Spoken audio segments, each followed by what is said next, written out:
Самбайцхан хүмүүстчтэй боловсрол төвчлийн зэрэглийн удаг 80 сая он шоуны төлөвийн ээлжид дугаар эхэлж байна. 80 сая төгрөгийн төлөө тоглох хоёр оролцогч маань студид хүрэлцэн ирсэн байна. Ингээд оролцогчдоо өгтөн авцгаая.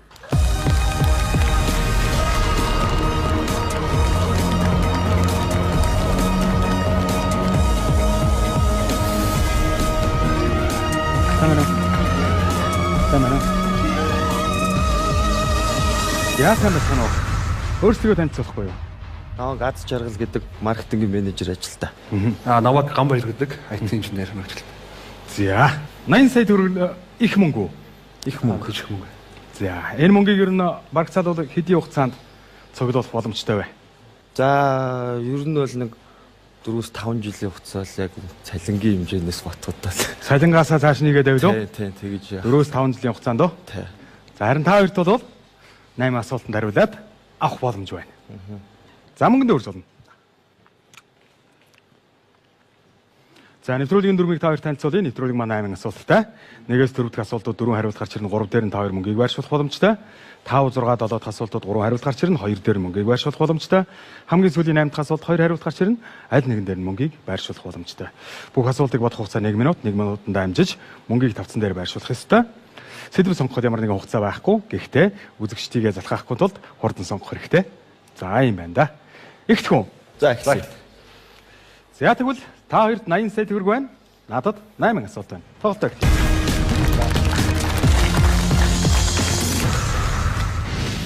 Шоу нэвтрүүлэг гол дүр. Айл аль нь том сэтг гол дүр. Гол дүрэн жижигчд орж ирнэ. Гол дүрийн авсан нэр хаа. Арай нэг үздэг кино. Гол дүр. За гол дүр. За. Оролцогч маань нэг дахь асуултынхаа сэдвийг гол дүр гэсэн сэдвээр сонгосон байна. Тун удахгүй дэлгэцэн дээр хариултууд нь гарч ирэх болно. Нэгдүгээр дэлгэц цэгмэд. Хоёрдугаар дэлгэц ловсон жамц. Гуравдугаар дэлгэц нямын цэгмэд. Дөрөвдүгээр дэлгэц бат очир. Цогт тайж уран сайхны киноны цогт тайжийн дүрд эдгээр жүжигчнээс хэн нь тоглосон бэ? Цагааны цэгмэд лувсан жамц, нямын цэгмэд бат очир. Цагаачтай энэ дөр бол ерөөсөө энэ л байгаа шүү дээ. Өөр бусад энэ дөр юу байхгүй шүү дээ. Үгүй шууд тийш явуулах хэрэгтэй. Цогт тайжийн дүрд эдгээр жүжигчдээс хэн нь тоглосон бэ гэж байгаа байхгүй. Тэгэхээр багтаачтай хөрөнгө цэгмэд шахаад өстөр.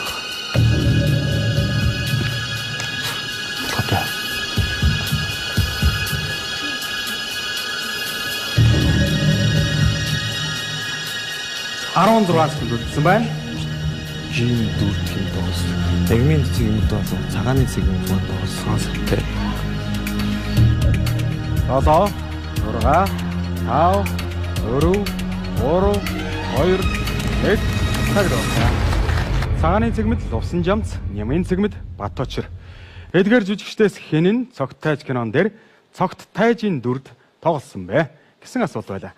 Цагааны цэгмэд дээр 80 сая төгрөгөө тавьсан байна яагаад? Энэ киног ер нь бол үзчихсэн л та.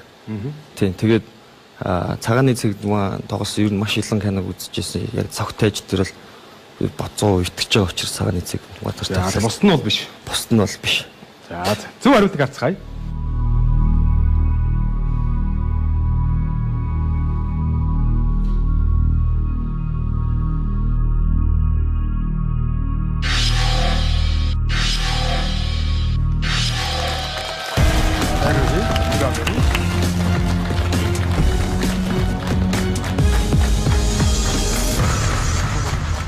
За нэвтрүүлгийн оролцогч маань нэг дахь асуултаа амжилттай давж чадлаа. Манай нэвтрүүлгийн ерөнхий ивэнтгчээр Голомт банк ажиллаж байгаа. Та 80 сая унд шоу нэвтрүүлэгт оролцоод 80 сая төгрөгтэй болох боломж байна. Эсвэл Голомт банкны үндэсний хуримтлал нээлгэж 20% урамшуул аваад 80 сая төгрөгтэй болох боломж бас байгаа юм а. Мөн манай нэвтрүүлгийн ерөнхий ивэнтгчээр Номин Холдинг ажиллаж байна. Таны худалдан авсан болон худалдан авах гэж байгаа бараат нь өөр ижил төстэй дэлгүүрт хямд угааг та төрүүлж мэдээд хамгийн түрүүнд мэдээлснээр үнийн дүнгийн зүрэг 2 дахин хямдруулан худалдан авах боломжтой юм а. Хямд үнийн баталгааг хангагч Номин Холдинг. Бид одоо хоёр дахь асуултын сэдвийг сонгох гэж байна.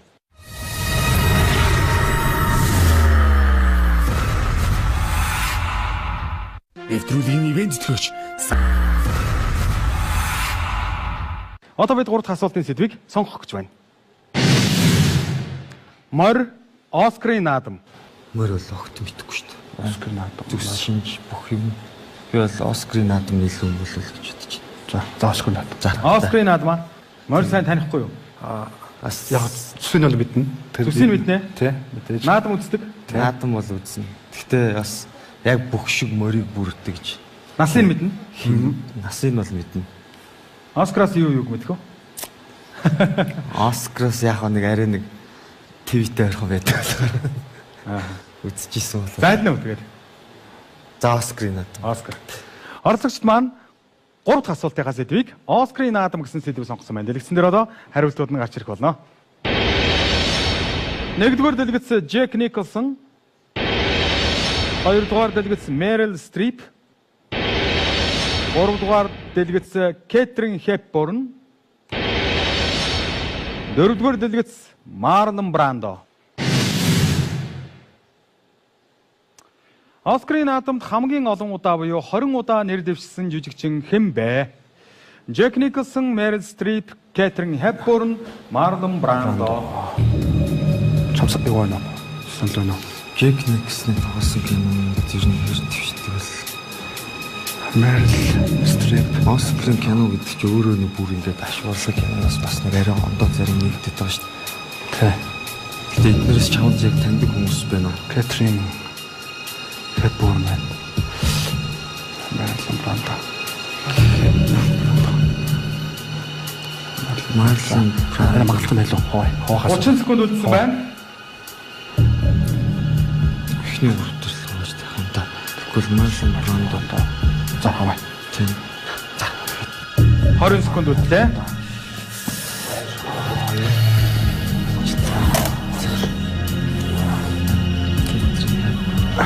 Арай магадлах нь илүү.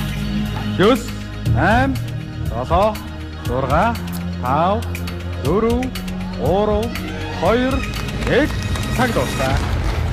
За манай оролцогчдын өмнө Джек Николсон, Мерил Стрип, Кэтрин Хепборн, Марлон Брандо гэсэн Холливуудын үе үеийн алдартай жүжигчдийн нэрс гарч ирсэн байна. Эдгээр жүжигчдээс хэн нь Оскарын наадамд 20 удаа нэр дэвшиж байсан бэ гэсэн асуулт байна. За Марлон Брандого яагаар өгчвөө? Загалмаас эцгээгээ. Загалмаас эцэг бол тэднийх олон кинонд бол яг болох. За энэ яг бид нар сайн мэдхгүй дээр үеийн жүжигчтэй ер нь бол тийм ээ. Дандаа яг Түүний дэвшижсэн цаг үе нь бол 40 он, 50 он, 20 он, 60 он. 20 удаа гэхээр маш олон кинонд тоглосон байж таардаг. Тийм үү. Тэгэхээр ер нь хамгийн магадaltaй найд нь. Ер нь бол бүгд л дээр ахмад л жүжигчд л байгаа таах шиг. Ааха. Яг нэг Джек Николсон чинь 3 удаа Оскарын шагнал хүртсэн. Тий. Мерил Стрип 3 удаа хүртсэн. Хепборн 4 удаа хүртсэн. Марлон Брандо 2 удаа авах тий. За 20 дэвшсэн нэгэд байгаа шүү тэгэхээр тий. 20 авсан биш дэвшсэн. 20 удаа дэвшсэн. Тий. Мерил Стрип дээр илүү найдлага тавьж гинөө. Кэтрин Хепборн дээр л. Хепборн дээр үү? Эсвэл За оролцогчд маань ерөнхийдөө таамагласан байна. Джек Николсон дээр 8 сая, Мерил Стрип дээр 8 сая, Кэтрин Хепборн дээр 10 сая, Марлон Брандо дээр мөнгө тавиагүй байна. Зөв хариултыг харцгаая. хэцүү.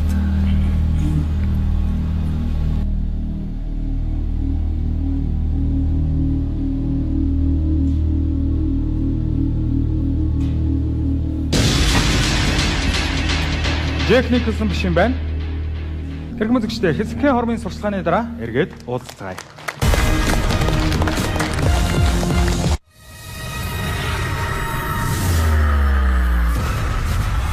Гурав дахь асуултын сэдвийг сонгох гэж байна.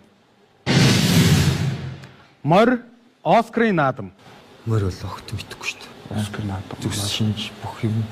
Би бол Оскарын наадам илүү юм болов гэж бодож байна. За Оскар наадам. За. Оскарын наадам. Оскарын наадам аа. Морь сайн танихгүй юу? Бас яг зүсийг бол мэднэ. Зүсийг мэднэ. Тий, мэдээж. Наадам үздэг. Наадам бол үзнэ. Гэхдээ бас яг бүх шиг морийг бүрддэг гэж. Насыг мэднэ. Насыг бол мэднэ. Оскараас юу юуг мэдэх вэ? Оскараас яг нэг арай нэг твиттэй орхон байдаг. Үзчихсэн бол. Зайлна уу тэгээд? За Оскарын наадам. Оскар. Оролцогчд маань 3 дахь асуултынхаа сэдвийг Оскарын наадам гэсэн сэдвийг сонгосон байна. Дэлгэцэн дээр одоо хариултууд нь гарч ирэх болно. 1-р дэлгэц Джек Николсон, 2-р дэлгэц Мерил Стрип, 3-р дэлгэц Кэтрин Хепборн, 4-р дэлгэц Марлон Брандо. Оскарын наадамд хамгийн олон удаа буюу 20 удаа нэр дэвшсэн жүжигчин хэн бэ? Джек Николсон, Мерил Стрип, Кэтрин Хепборн, Марлон Брандо. Чамсаг юу байна? Санал байна уу? Джек Николсны тоглосон кинонууд ер нь хэр твшдэг бол Мерил Стрип. Оскарын кино гэдэг чинь өөрөө нэг бүр ингээд ашигласан киноноос бас нэг арай ондоо зарим нэгдэт байгаа шүү дээ. Гэтэ эднэрээс чамд яг таньдаг хүмүүс байна уу? Кэтрин Хепборн байна. Марлон Брандо. Марлон Брандо магадлах нь илүү хоохаас. 30 секунд үлдсэн байна. Эхний үрдэл болж тах юм да. Тэгвэл Марлон Брандо да. За хаваа. Тийм. 20 секунд үлдлээ.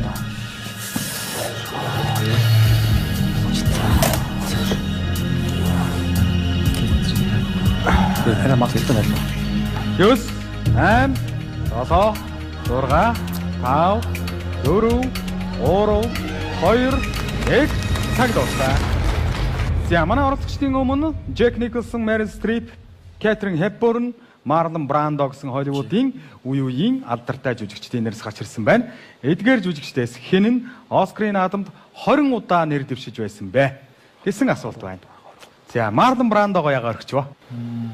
Загалмаас эцгээгээ. Загалмаас эцэг бол тэднийх олон кинонд бол яг болчихсон. За энэ яг бид нар сайн мэдгүй дээр үеийн жүжигчтэй ер нь бол тийм ээ. Дандаа яг Түүний дэвшижсэн цаг үе нь бол 40 он, 50 он, 20 он, 60 он. 20 удаа гэхээр маш олон кинонд тоглосон байж таардаг. Тийм үү. Тэгэхээр ер нь хамгийн магадaltaй найд нь. Ер нь бол бүгд л дээр ахмад л жүжигчд л байгаа таах шиг. Ааха. Яг нэг Джек Николсон жишээ нь 3 удаа Оскарын шагналд хүртсэн. Тий. Мерил Стрип 3 удаа хүртсэн. Хепборн 4 удаа хүртсэн. Марлон Брандо 2 удаа авах тий. За 20 дэвшсэн нэгэд байгаа шүү тэгэхээр тий. 20 авсан биш дэвшсэн. 20 удаа дэвшсэн. Тий. Мерил Стрип дээр илүү найдлага тавьж гинөө. Кэтрин Хепборн дээр л. Хепборн дээр үү? За оролцогчд маань ерөнхийдөө таамагласан байна. Джек Николсон дээр 8 сая, Мерил Стрип дээр 8 сая, Кэтрин Хепборн дээр 10 сая, Марлон Брандо дээр мөнгө тавиагүй байна. Зөв хариултыг харцгаая.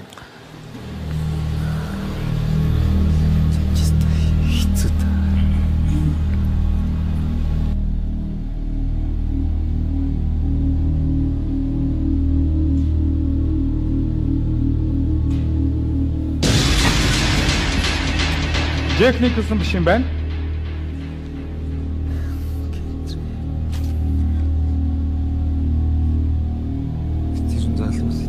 Хэрхэн үзэгчтэй хэсгийн хормын сурчлагын дараа эргээд уулзцгаая.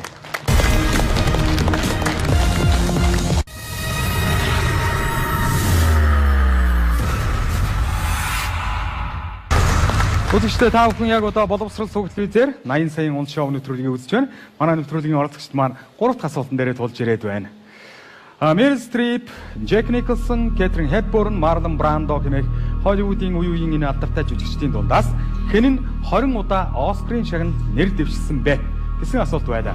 Джек Николсон хэзээний биш гэдг нь тодорхой болсон. Харин бидний өмнө Мерил Стрип, Кэтрин Хепборн, Марлон Брандо гэсэн хөлбөрүүд байна. Марлон Брандо гэх юм бол манай оролцогчид нэвтрүүлгийг өндөрлүүлэхээс өөр аргагүй болно. Нөгөө хоёр нь байх юм бол ямар ч байсан мөнгөтэй болж нэвтрүүлгийг цааш өргөжлүүлэх болно. Марлон Брандо ч ер нь Загалмаас эцэг нэг болон харагдахгүй. Тэгтэл ер нь л кинонд бас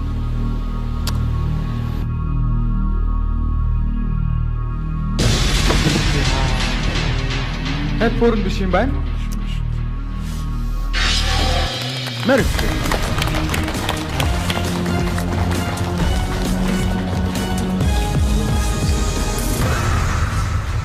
Мерил Стрип 20 удаа Оскарын шагналд нэр дэвшиж байсан юм байна. Тэгээд 3 удаа хүртсэн шиг санагдаж байна.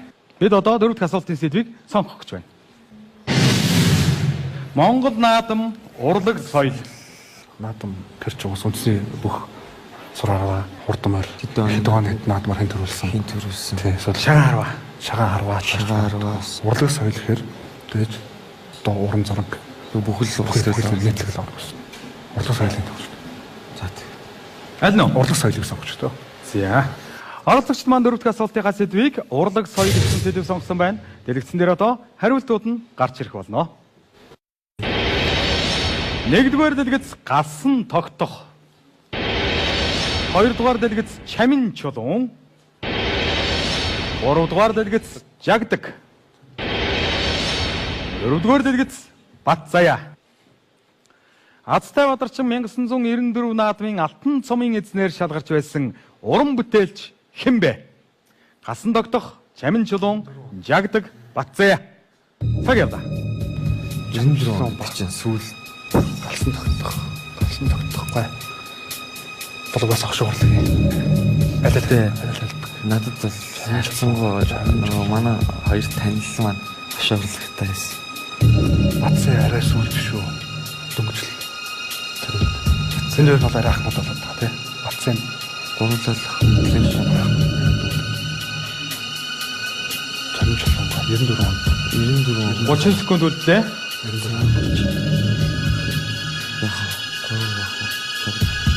Батсан чамчлан гэсэн тогтоогоор. жагдаг 20 секунд үлдлээ. Жагдаг чамд юу байна? Боломж юм. за баг за төвчүүд 3 чамд чулуун мандаж яар. Энэ Батсан. Одоо 6 5 4 3 2 1 Азтай Бадарчин 1994 оны хошин урлагийн наадамд хэн Азтай Бадарчин цомын эзэн болсон бэ гэсэн асуулт байлаа. Дэлгэцээр бол галсан тогтох, чамин чулуун, жагдаг, бат заяа гэсэн уран бүтээлчдийн нэрс гарч ирсэн байна. За галсан тогтохгүй гэдэг чи одоо нэг лимт тоглох гасан тогтохгүй тий. Юу Азтай Бадарчин болох тохиолдол тийм боломж юу вэ? Хошгонд нь штэ бас өөрөө да. Хошгонд өөрөө халийн хошин зүйл ярьдаг. Яриад бас түүгээрээ бас орсон байж магадгүй. Түүгээрээ авсан байж магадгүй шүү дээ. За чамин чулуунгаа бол магадaltaй тий. Хамгийн магадaltaй хүмүүсийн нэг 4 сая төгрөг тавьсан байна. Жагдаггүй. Уран уншлагын. Жагдахгүй. Бас л яг одоо энэ чамин чулуунгаа бацайгаа энтертэй цугал тэр үед л хошин шог тоглож исэн хүн шүү дээ. Яг одоогийн юуг хараад тахад яг ингээд бас нэг хамтлагт байсан ч юм уу хошин шогийн яг юунд байсан гэдэг утгаар нь илүү энэ бацааяга чамин чулуунгаа дээр бүр илүү. Тийм. Жагдахгүй байсан байхгүй зү. Тэгээд нэг бүр яхтар тод бас бид нар тас орч ирэх. Бацаая. Бацаягаас байх магадлал бол байгаа. Ер нь бол хошин урлагийн театрын одоо үүсгэн байгуулагч тий. За галсан тогтсон үйлбэр дээр 2 сая, чамин чулуун гэсэн үйлбэр дээр 4 сая, бацаа гэсэн үйлбэр дээр 2 сая төгрөг тавьсан байна. Жагдаггүй дээр мөнгө тавиагүй байна. Зөв хариултыг харцгаая. Тэгэхээр галсан тогтохгүй ер нь бол биш магадлал бага гэж. Яг бүр муу санаалж л Тийм. галсан тогтохгүй яг магадлал яриа. Тухайн бас нэг сайн болсон салахгүй л яг харуул мэдэн зүгээр. Гэтэ нэрээ ингээд гоё юм шат гэдэг. Сүрсүр. Галсан тогтохгүй биш юм байна.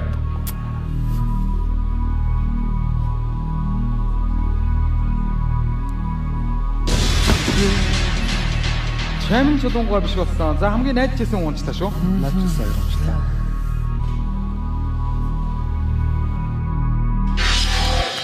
Бацая. Баяр хүргэе.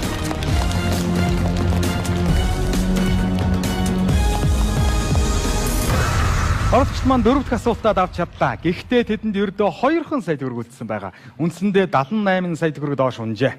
Гэхдээ 2 сая төгрөгтэйгөө цаашид хэд хүртэлж явж болно? Тийм болохоор одоо бид 5 дахь асуултын сэдвийг сонгох гэж байна. 5 дахь асуултаас 3 хариулт гарч ирнэ. 2 дээр нь манай оролцогчид мөнгөө байршуулах боломжтой юм а. Түүхэн үйл явдал танин мэдэх үе. Хоёул түүхийн юм дээр бол ер нь яваагүй шүү дээ. Танин мэдэх хүн арай шүү. Тэгэхээр танин мэдэх хүн арай шилжиж гисэн амлог гэвд илүү байгаа байхгүй. Түүх чинь тэгээд бас Түүхэн үйл явдал бол болсон үйл явдал юм байна шүү дээ. тэг ер нь бол босон бүх үйл явдал Он зааж өгдөг хамгийн ихнийх ч юм уу анх чинь хэн бэ гэсэн юм байдаг. Тэгэхээр таны мэдхгүй нэрэж хүрнэ.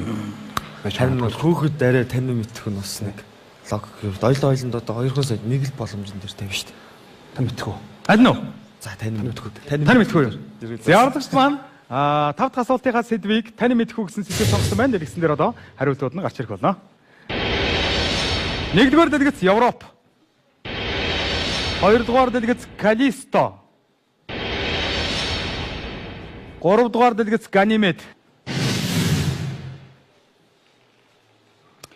Галилей 1610 онд Нарны аймгийн хамгийн том гариг болох Бархасватийн дөрвөн том дагуулыг нээсэн байдаг.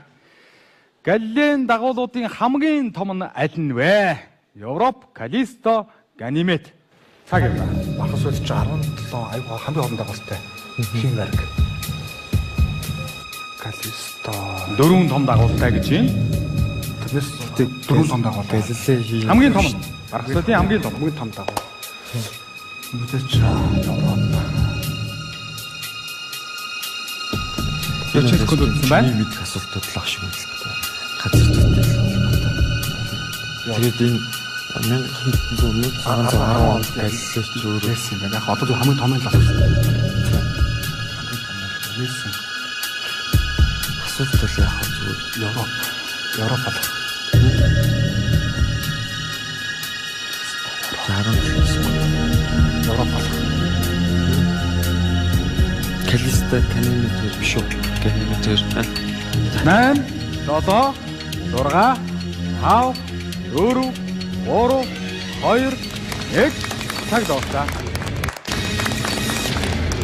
Оросч маань Бархасват гаригийн дөрвөн том дагуул байдаг. Түүний 3 энд нэр нь байх шиг байна, тий? Хамгийн том дагуул нь юу гэдэг нэртэй вэ?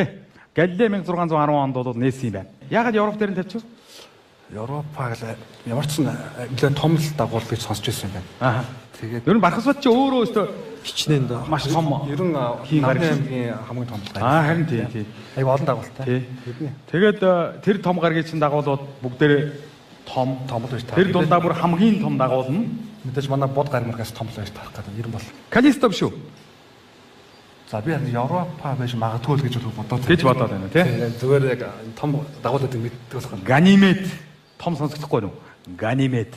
За. Ер нь бол хамгаалцсан тий. За оролцогчд маань бол Европа гэсэн гариг дээр дагуул дээр нь хамгийн том дагуул нь байж магадгүй гэд 2 сая төгрөгийг тавьсан байна. Калисто, Ганимед 2 дээр тавиагүй байна. Энэ бол 5 дахь асуулт. Зөв хөрөлтийг харцгаая. нэрээр нь бодоод үзсэн чинь Калисто бол Ганимед магадaltaй юм шүү.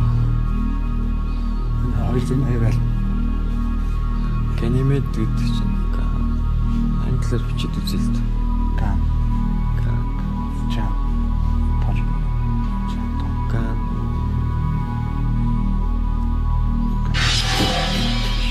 Бас амжилт. Калисто биш байна.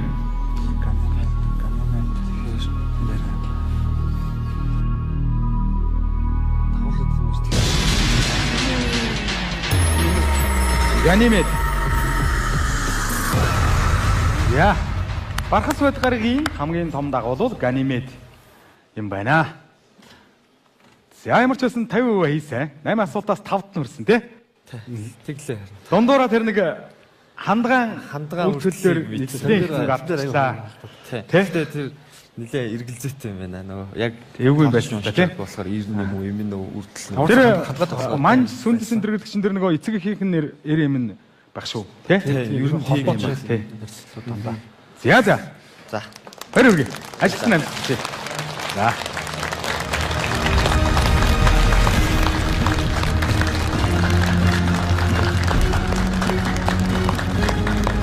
Тэрмэгчтэй 80 сая он шоу нэвтрүүлэг маань үргэлжилж байна. Нэвтрүүлгийн дараагийн оролцогчид тун удахгүй энэ тайзан дээр гарч ирэн 80 сая төгрөгийн төлөө тоглох болно.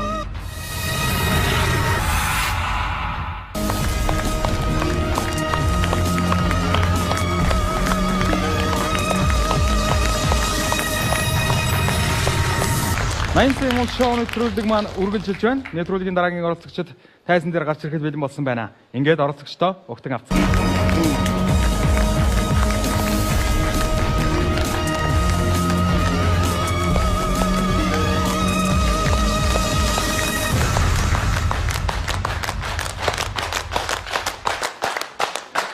За сайн байцгаана уу? Сайн байна уу? Сайн байна уу? Сайн байна. За. Өөрсдөө танилцуулахгүй юу? За, намайг даваа нэм гэдэг. Аа. Тэгээ ашиг тоглоом газрын тасны газар ажилладаг. Намайг Мөрөн гэдэг. Даваа нямын оюутан ангийнхан найз байна. За. Бид хоёулаа урд Хятадын Бээжингийн газрын тасны их сургууль цуг төгссөн. За. Тийм. Оюутан ангийн найзууд. За. Тэр сургууль байхдаа танилцсан найз. Тий. Та хоёр мөнгөнд өгч болно. Та хоёрын мөнгө. За. За. За, нэвтрүүлгийн дүрмийг та хоёр танилцуулъя. Нэвтрүүлэг маань 8 асуулттай. 1-ээс 4 дахь асуултууд 4 хариулт гарч ирнэ. 3 дээр нь та хоёр мөнгийг байршуулах боломжтой. 5, 6, 7 дахь асуултууд 3 хариулт гарч ирнэ. 2 дээр нь мөнгийг байршуулах боломжтой. Хамгийн сүүлийн 8 дахь асуулт 2 хариулт гарч ирнэ. 1 дээр нь мөнгийг байршуулнаа. Бүх асуултыг бодох хугацаа 1 минут. 1 минутанд амжиж мөнгийг тавцан дээр байршуулах ёстой. Цаг явж эхлэхээс өмнө мөнгөнд хүрч болохгүй.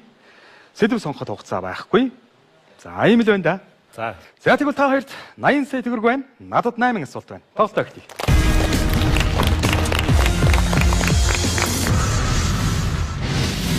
Чингис хаан үндэсний бүх.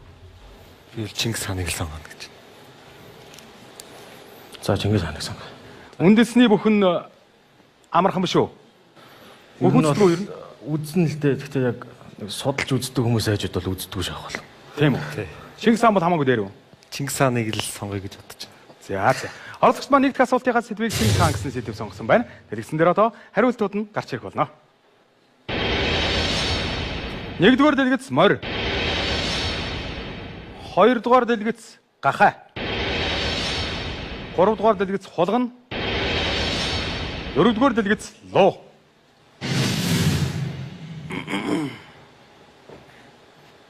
Монголын нууц товчоонд өгүүлснээр Чингис хаан ямар жилдтэй вэ? Морь, гахай, хулгана, луу. Цаг явлаа. Шууд луу шүү дээ. Луу дээр бүгдийг тавьчих.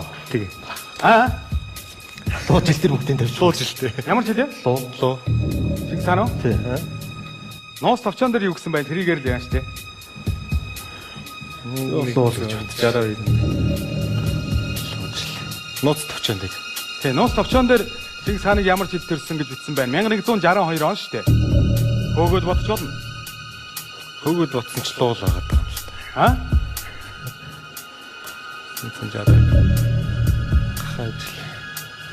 25 секунд үлдсэн байна. Луу морь хийж дээ шүү дээ. 20 секунд үлдсэн байна. За мөнгөө байршуулаарай.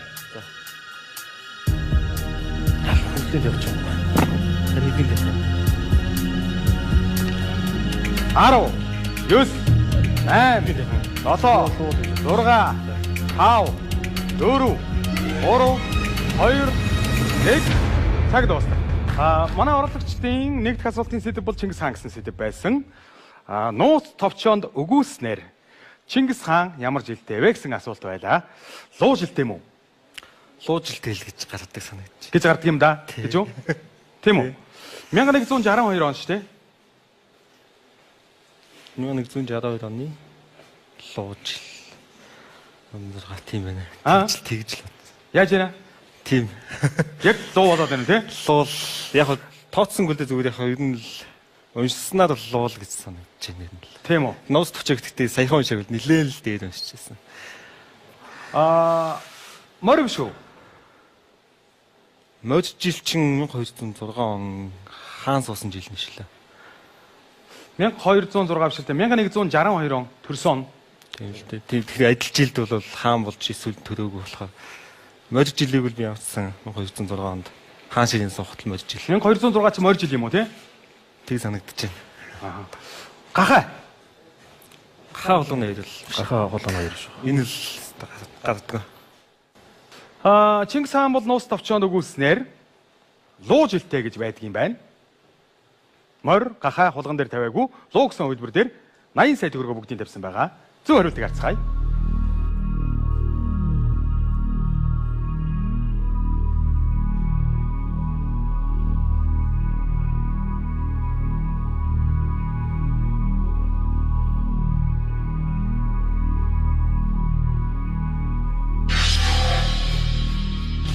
Гахай хулган бол биш юм байна. Морь л биш бол луу болж таарлаа тий? Тийм байна. Тийм.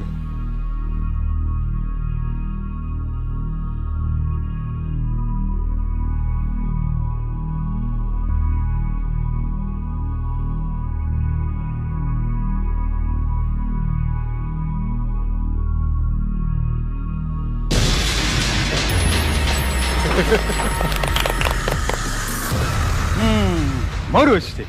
Мөрөө. Та хоёр баттай мэдчихсэн юм шиг болоо гэж. Анд орцсон уу? Лууж санаанд ороод байна. Санаанд авчихсан да. Лууж хэлгийг санаанд ороод байна тий. Нэг юмтай л холиод байна өөр юмтай тий. Магадгүй. Тийм л байна да тий. Хөөж бодож амжсангүй. Эндээс буруу асуулт тавьчих байхгүй бах та тий. Тий. Байхгүй л бах та. Морь л байна л да. Хөөж бодоод амжсангүй л тий. Тий. Та хоёрыг 1162 гэдэг яатсан. За. Харамсалтай байна. Эхний асуулт. Та хоёр тэгээд баттай биш байсан хуваахгүй тий. За. Энэ баттай гэж бодож байсан.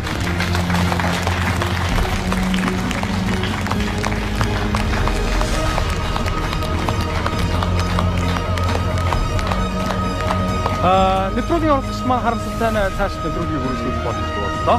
80 сая онц шоуны нэвтрүүлгийн энэ удаагийн дугаар үүгээр өндөрлж байна. Баяртай өгч.